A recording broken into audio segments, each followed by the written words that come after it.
నాకు కాల్ చేసి చెప్పింది, నాకు భయం వేస్తుంది, నువ్వు నాతో కొంచెం సేపు మాట్లాడు అంది. ఏమైంది అంటే నార్మల్గా పార్క్ చేసే దగ్గర అక్కడ నుంచి వెహికల్స్ పోలీసులు లిఫ్ట్ చేస్తున్నారని చెప్పి ఇంకొక టోల్ గేట్ నుంచి వెళ్ళే దగ్గర పార్క్ చేశాను నేను మళ్ళీ తిరిగి వస్తుంటే లారీలో అక్కడ ఉన్న వాళ్ళు ఎవరు, మేడం మీ టైర్ పంచర్ అయింది అని చెప్తే, ఏం కాదు నేను బస్ స్టాప్ దాకా వెళ్ళి అక్కడ చేయించుకుంటా అంటే, లేదు మేడం మధ్యలో ఆగిపోతే మీకు కష్టం అవుతుంది, మేము సరి చేయించిస్తాము అని చెప్పి ఎవరో ఒక చిన్న అబ్బాయికి స్కూటీ ఇచ్చి పంపించారంట.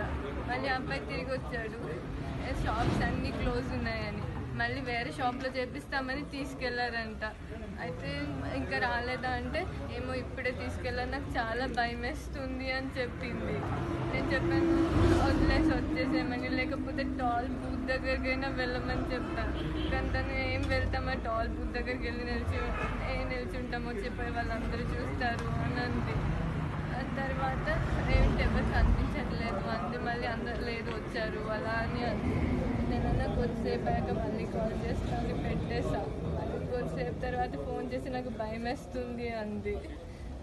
మళ్ళీ నేను 22కి కాల్ చేసింది నాకు.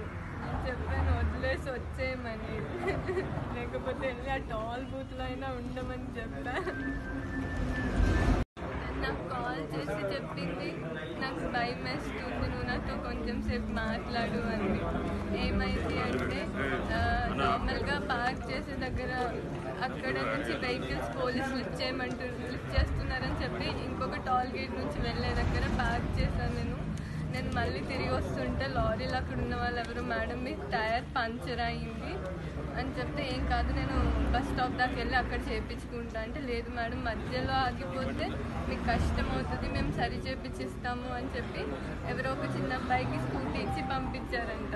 మళ్ళీ ఆ అబ్బాయి తిరిగి వచ్చాడు, షాప్స్ అన్నీ క్లోజ్ ఉన్నాయని, మళ్ళీ వేరే షాప్లో చేపిస్తామని తీసుకెళ్లారంట. అయితే ఇంకా రాలేదా అంటే, ఏమో ఇప్పుడే తీసుకెళ్ళాను, నాకు చాలా భయం వేస్తుంది అని చెప్పింది. నేను చెప్పాను వదిలేసి వచ్చేసేమని, లేకపోతే టాల్ బూత్ దగ్గరికైనా వెళ్ళమని చెప్పాను. కానీ తను ఏం వెళ్తామా టాల్ బూత్ దగ్గరికి వెళ్ళి నిల్చుంటామో చెప్పి వాళ్ళందరూ చూస్తారు అని అంది. తర్వాత ఏంటి ఎవరు కనిపించట్లేదు అంది. మళ్ళీ అందరు లేదు వచ్చారు అలా అని అంది. నేనన్నా కొద్దిసేపు అయ్యాక మళ్ళీ కాల్ చేస్తాను పెట్టేసా. మళ్ళీ కొద్దిసేపు తర్వాత ఫోన్ చేసి నాకు భయం వేస్తుంది అంది. మళ్ళీ నేను 22కి కాల్ చేసింది నాకు. నేను చెప్పాను వదిలేసి వచ్చేయమని, లేకపోతే వెళ్ళి ఆ టాల్ బూత్లో అయినా ఉండమని చెప్పా.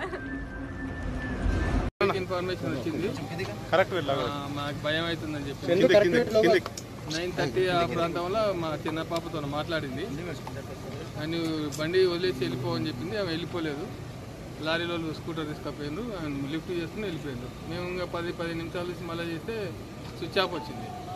మేము ఎంత ప్రయత్నం చేసినా మాకు టచ్లోకి రాలేదు. వెంబడే పోలీస్ స్టేషన్ కంప్లైంట్ ఇచ్చినాం. వాళ్ళు వచ్చి కూడా సీసీ కెమెరాలు చూస్తుంది, ఎక్కడ కవర్ కాలేవు, మాకు దొరకలేదు. నేను కూడా నైట్ 2కి అట్లా వచ్చిన కొల్లాపూర్ నుంచి. నేను కూడా వెతికిన అందులో అక్కడికి కానిస్టేబుల్ పెట్టుకొని, మాకు కూడా ఎక్కడ కనపడలేదు. పొద్దున ఇక్కడ ఒకటి డెత్ బాడీ ఉందని తీసుకొచ్చి చనిపోయింది. అంటే ఇప్పుడు మీరు కొల్లాపూర్ కొల్లాపూర్ మీరు ఉండేది కొల్లాపూర్, నేను ఉండేది కొల్లాపూర్, వీళ్ళు ఉండేది ఇక్కడనే ఉంటారు, శంషాబాద్ నక్షత్రాలు.